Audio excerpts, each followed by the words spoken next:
Hey everybody, it's Stacy Duffy here, your Denver Metro real estate resource, and I'm getting an early start to the day, and so I have plenty of direct morning sun, which I'm sure is great for the video, but it's a little bright on my eyes, so if I squint a little bit, I'm sorry.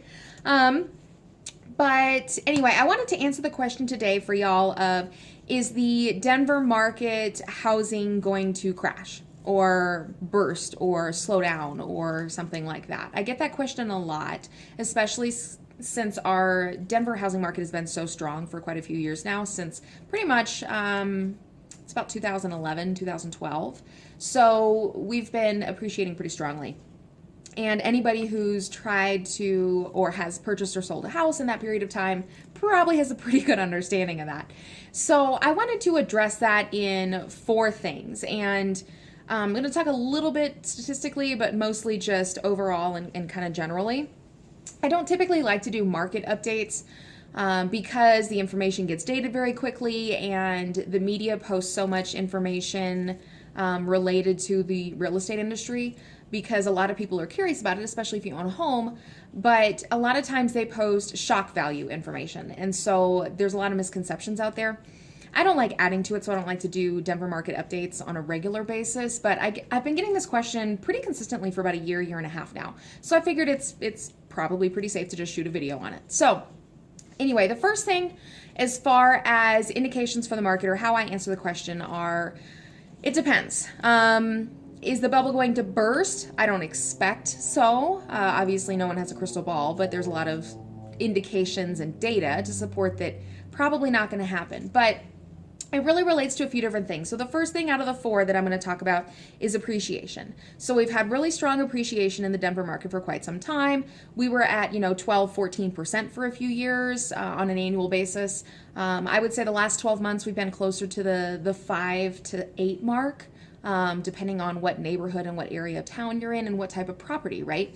So a property that's $600,000 may not appreciate quite as rapidly as a 2-bedroom condo, which there's a lot more buyers for that market as far as supply and demand. So, but overall, I'd probably put us in the, average 6-7% appreciation mark for the last year or so. So that's been, our appreciation's been slowing down a little bit. We were at, 12, 14%, then 10 to 12% a year. Now we're closer to the, 5 to 7 mark. So that's one indication that real estate goes in cycles statistically, and it's usually 7 to 10 year cycles. Now overall, it's still going to go up, right? So, oh gosh, this is bright sun. Anyway, so overall, your real estate market typically goes up, and then it goes down for a little bit, and then it goes up, and it goes down for a little bit.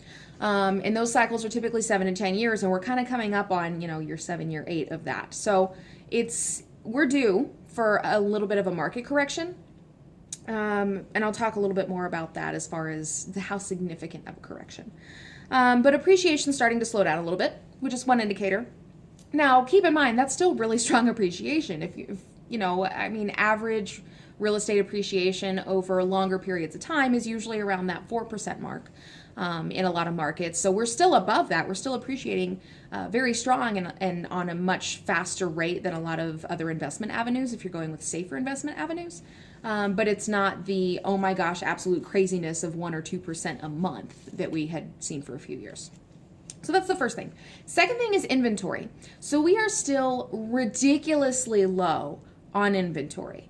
And if you've tried to buy, or even if you sold your house in the market in the last, 4 or 5 years here in Denver, you've seen that. Most sellers in any sort of reasonable price range, probably under 500K, have seen significant interest in their property. If it's priced right, it's in good condition, you've probably received multiple offers on it in the first couple of days. Our days on market average is extremely low. I think we're under 14 to 17 days as an average. A median is much, much lower than that in certain price points. And so supply and demand, we still have an inventory issue, and we are still significantly low on inventory to be anywhere close to a balanced market. So that's one indication. As inventory starts to go up and we start to see, less offers or houses sitting around a little bit longer, that's one indication that we're starting to hit the top of that peak. Sorry, I'm trying to do this right, so in the video it's the right direction. But anyway, So those two things. Appreciation is going up, but is slowing down a little bit as far as how quickly we're appreciating. And then our inventory is still ridiculously low. However, growth. So is growth relating to net migration and people moving to here and from here. So 2017 was one of the first years that we've had a net migration for the state as a whole under 2%, and first time in about a decade. And so what that means is, okay, yes, there's still a lot of people moving here, but there's also starting to be a lot of people leaving, and that's for a variety of reasons. And honestly, traffic and infrastructure issues is a significant one that I hear from a lot of my clients. And because of that, there's some political measures that are just ridiculous that could cause some horrible ramifications. If you've heard of Prop 66 that's going on right now, different issue. But anyway, I'll do a different video on that. But our net migration, sorry, I've got my notes here so I don't get off track. Our net migration is lower than it has been in a long time. So you would think that, okay, if more people are leaving, that would mean more people are selling. But inventory is still low, right? So there's a catch there. That means the people that are leaving mostly aren't homeowners, they are renters. And so that should give you some indication that a lot of people that maybe moved here and thought, hey, I'll buy a house, either can't afford to do so, or cost of living has surpassed their ability to maintain their standard of living, which is interesting to me. I'm very surprised to hear that even though our net migration is much lower, our inventory is still significantly low as well. Usually those are an inverse relationship. So that's the third point, which indicates that, okay, yeah, we're due for a correction, but the people that have a house here aren't moving, and supply and demand says if there's more buyers than there is sellers, we're still going to be appreciating. So things to consider, and also reference.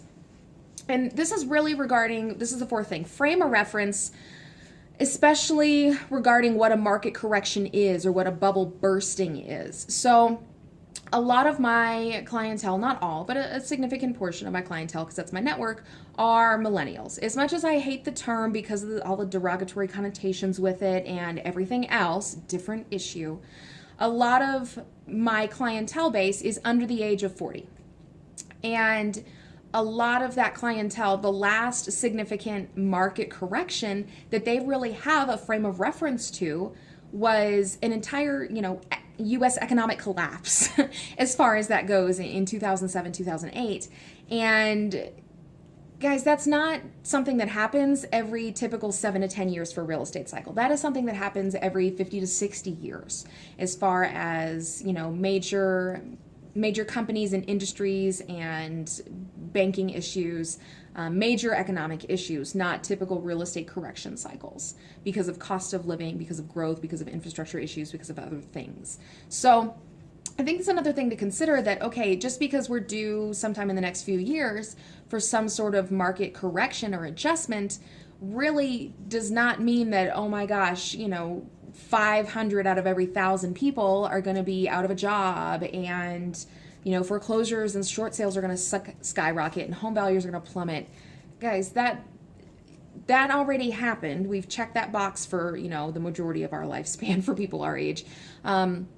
So that is not the type of market correction that we are due for, some sort of, price adjustment type thing. So anyway, those are the four things. So overall, if it's, TLDR, or I guess TLDL, didn't want to listen, is pretty much Denver market is still really strong. Our supply is still very, very low. We still have a lot of buyers on the market, and rates are still historically low. Now, as our economy gets a little bit stronger financially in foreign markets and emerging markets, we're due for the interest rates to continue to increase, which may take a few buyers out of the market and level things out a little bit more.